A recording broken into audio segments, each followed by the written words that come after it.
नमस्कार, मेरा नाम डॉक्टर रितु चतुर्वेदी है और आज मैं आपके लिए एक नया टॉपिक लेकर आई हूँ, महमूद गजनवी।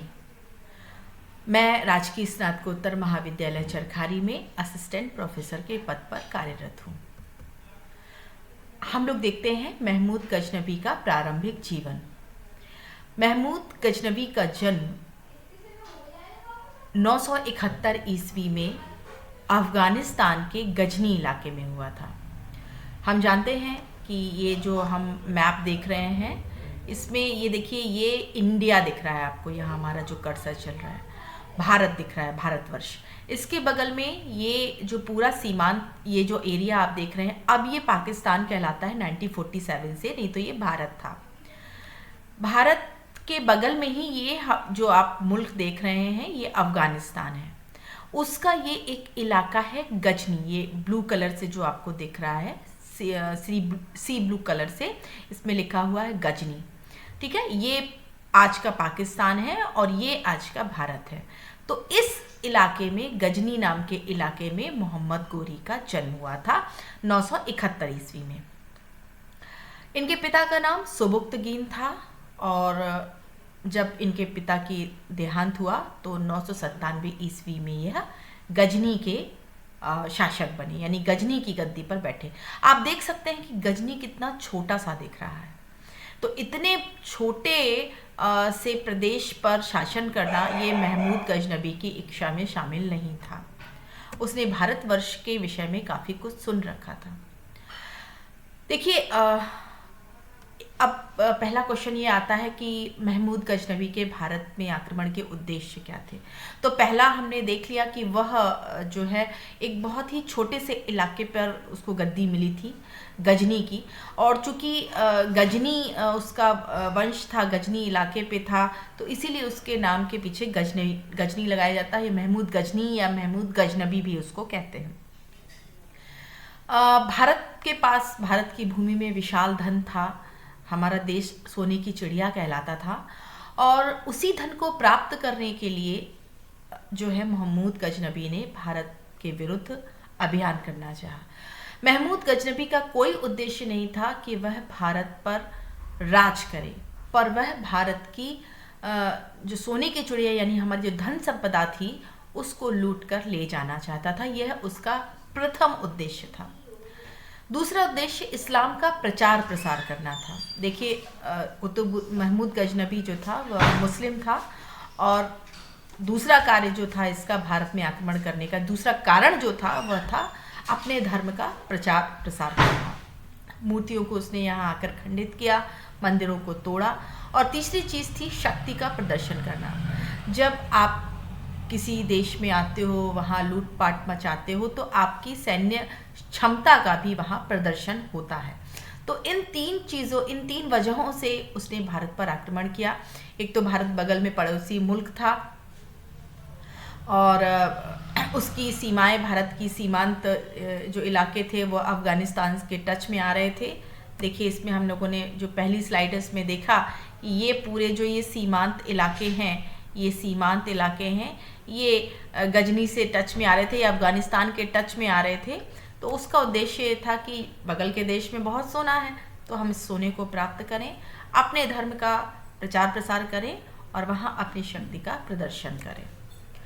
जब महमूद गजनवी भारत आया तो उसके साथ एक राइटर, एक लेखक अलबरूनी भी आया और जिसने एक पुस्तक लिखी, किताबुल हिंद। कहा जाता है या माना जाता है कि भारत पर महमूद गजनवी ने 17 बार आक्रमण किया। जब महमूद गजनवी 999 ईस्वी में गजनी के सिंहासन पर बैठा तो उसने भारत पर आक्रमण करने की प्रतिज्ञा ली।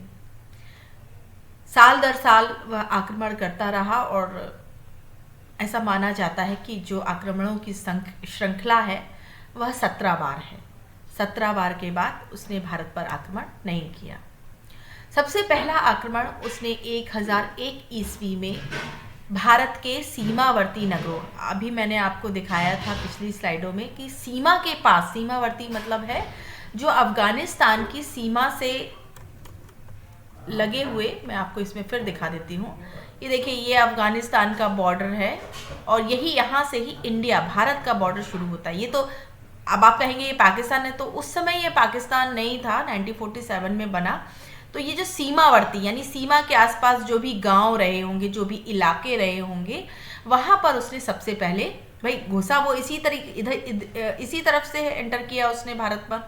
तो यहाँ पर जो भी उसको शहर मिले, नगर मिले, गांव मिले, उस पर उसने सबसे पहले आक्रमण किया।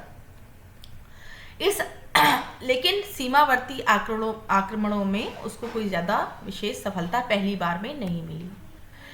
1001 से 1002 ईस्वी में महमूद गजनबी ने भारत में अपना दूसरा अभियान किया। इसको कुछ विद्वान पहला अभियान भी मानते हैं, महमूद गजनबी का सफल अभियान भी मानते हैं, जिसमें उसने सीमांत प्रदेशों के हिंदू शासक, एक हिंदू शाही डायनेस्टी शासन करती थी, वहाँ का शासक था जयपाल, और उसकी राजधानी थी वहिंद। ये वह हिंद लिख गया है, ये हा नहीं है यहाँ पे, वह हिंद है।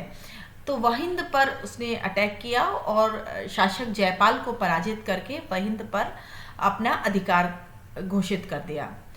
जो राजा जयपाल थे वह इस आक्रमण को या इस अपमान को सहन नहीं कर सके और उन्होंने आग में जलकर आत्महत्या कर ली। महमूद गजनबी का अगला आक्रमण 1004 ईस्वी में हुआ और एक उच्च नाम की जगह थी, वहाँ का शासक था वजीरा, और उसको दंड देने के लिए महमूद गजनबी ने आक्रमण किया। डर के कारण जो वजीरा था वो जंगल में भागा और अंत में उसने भी आत्महत्या कर ली। महमूद गजनबी के आक्रमणों के क्रम में अगला आक्रमण 1005 ईस्वी में मुल्तान के शासक के विरुद्ध हुआ। इस आक्रमण के दौरान उसने भटिंडा के शासक, पंजाब में भटिंडा है, भटिंडा के शासक आनंद पाल को हरा दिया और बाद में दाऊद को भी उसकी अधीनता स्वीकार करनी पड़ी। महमूद गजनबी का पांचवा आक्रमण 1007 ईस्वी में जयपाल के पुत्र सुखपाल पर हुआ।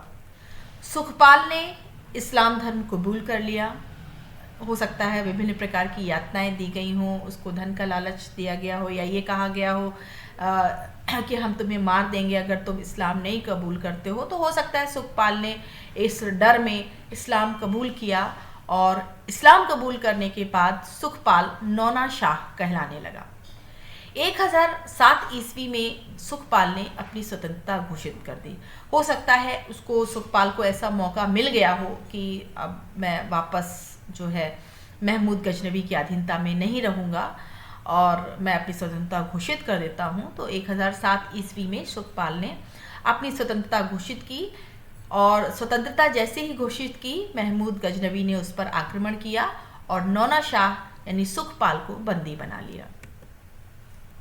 महमूद गजनबी ने अगला आक्रमण 1008 ईस्वी में भटिंडा के शासक आनंदपाल को पराजित किया तथा बाद में नगरकोट पर आक्रमण कर भटिंडा के शासक आनंदपाल को पहले उसने पराजित किया और फिर इसके बाद नगरकोट पर आक्रमण किया। जब उसने नगरकोट पर आक्रमण किया तो उसे बहुत अपार धन की प्राप्ति हुई नगरकोट से, जिसे उसने अपनी सेना में बंटवा दिया और गजनी भिजवा दिया। इसके बाद उसका 8वां आक्रमण 1010 ईस्वी में मुल्तान पर हुआ। वहां के शासक दाऊद को हराकर उसने मुल्तान के शासन को सदा के लिए अपने अधीन कर लिया। बार बार वह मुल्तान पर आक्रमण कर रहा था और बाद में फाइनली उसने मुल्तान को अपने अधीन कर लिया। 9वां आक्रमण 1013 ईस्वी में किया। इसमें महमूद ने थानेश्वर पर आक्रमण किया। महमूद गजनबी ने 1013 ईस्वी में अपना 10वां आक्रमण नंद शाह पर किया। वहां का शासक त्रिलोचन पाल था।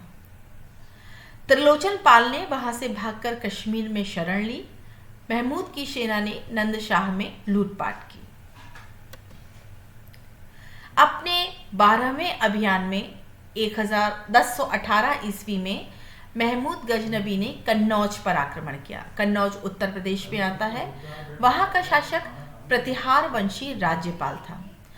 राज्यपाल ने जैसे ही यह सुना कि महमूद गजनबी हराता हुआ भारतीय शासकों को, भारतीय राजाओं को या भारतीय क्षेत्रों को जीतता हुआ चला आ रहा है, तो डर के मारे उसने बगैर युद्ध किए ही आत्मसमर्पण किया, उसे बहुत सारा धन दिया और उसकी अधीनता यानी महमूद गजनबी की अधीनता स्वीकार कर ली।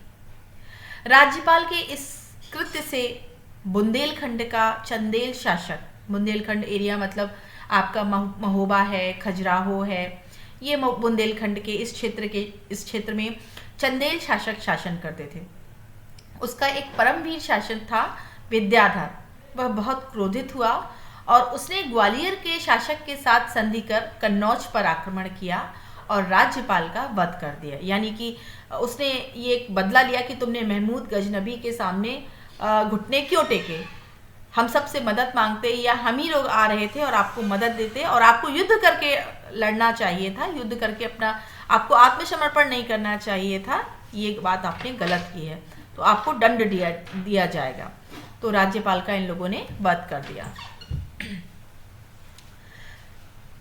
महमूद गजनबी के आक्रमण की इस क्रम में महमूद गजनबी का 13वां और 14वां आक्रमण, उस समय बुंदेलखंड का शासक चंदेल वंशी विद्याधर था, जो एक महान प्रतापी शासक था। ऐसा माना जाता है कि महमूद गजनबी और विद्याधर के बीच हुए युद्ध का कोई परिणाम नहीं निकल सका। दोनों ही महान शासक थे। महान क्या कहें, विद्याधर एक महान शासक था और जो महमूद गजनबी था वह एक आक्रांता था, वीर शासक था, लेकिन दोनों बहुत शक्तिशाली शासक थे, इसलिए आपस में जो भी युद्ध हुआ इनमें इसका कोई निर्णय नहीं निकला, दोनों अपराजेय रहे। महमूद गजनबी का 16वां आक्रमण 1025 ईस्वी में सोमनाथ गुजरात में हुआ। सोमनाथ में भगवान शिव का एक प्राचीन शिव मंदिर था, जिसे महमूद गजनबी ने अपना निशाना बनाया, क्योंकि ऐसा माना जाता था कि उसमें प्रचुर मात्रा में धन है। इस धन की प्राप्ति के लिए महमूद गजनबी ने इस मंदिर पर आक्रमण किया। युद्ध में बहुत सारे ब्राह्मणों ने जो उसे मंदिर की सुरक्षा कर रहे थे, मंदिर की सुरक्षा के लिए महमूद गजनबी से युद्ध किया, परंतु महमूद यह युद्ध जीत गया और उसने मंदिर को तोड़ दिया। न सिर्फ मंदिर को अपितु वहां के शिवलिंग को भी उसने खंडित कर दिया। यह आप पिक्चर में देख सकते हैं, सोमनाथ मंदिर है, ये उस समय का मंदिर है, ये टूटा हुआ मंदिर का पिक्चर है। महमूद गजनबी के आप पूरे एम्पायर को देख सकते हैं कि ये पूरा फैला हुआ है। ये भारत में, आप ये देखिए, भारत में इतने पूरे एरिया में, ये अफगानिस्तान में और इधर वेस्ट में भी आपका ये ईरान वगैरह तरफ ये उसका शासन फैला हुआ था। महमूद गजनबी की मृत्यु कैसे हुई? ऐसा माना जाता है कि महमूद अपने शरीर से बहुत परेशान हो गया था। उसे कई प्रकार के असाध्य रोगों का सामना करना पड़ रहा था, जिसके कारण 1030 में उसकी मृत्यु हो गई और उसे बाद में अफगानिस्तान के ही गजनी में दफना दिया गया। ये उसका बना हुआ, उसकी समाधि पर बना हुआ मकबरा है। धन्यवाद।